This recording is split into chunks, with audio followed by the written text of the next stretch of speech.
Interesting বলতে তেমন কিছু নাই আসলে। দুষ্টামি অনেক কিছু করছি, নো ডাউট।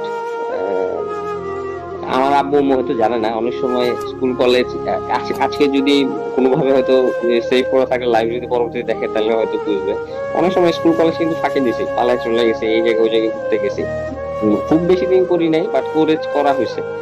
এছাড়া মানে ক্লাস ফাঁকি দিতাম মোরলেস। ওইখানে ইয়া ছিল, আমাদের একটা স্পোর্টস রুম ছিল, ক্যারাম খেলতাম, এই খেলতাম ওই খেলতাম, তো মাঝে মাঝে ক্লাস ফাঁকি দিয়ে ওইখানে চলে যেতাম। আহ এই এইগুলাই আসলে। আর আমি খুব শাই ছিলাম স্কুল কলেজ লাইফে। স্কুল কলেজ লাইফে শাই ছিলাম বলতে, ফ্র্যাঙ্কলি বলি, এই যে রিলেশনশিপ বা গার্লফ্রেন্ড টাইপ এই টাইপের কিছু ছিল না। ছিল না কারণ হলো, বিকজ আই ওয়াজ শাই। এই জন্য আমার মোস্ট অফ দা টাইম আমার ফ্রেন্ড সার্কেল মানে বয়েজ, অল দা বয়েজ। এবং আমার মানে এটা এটা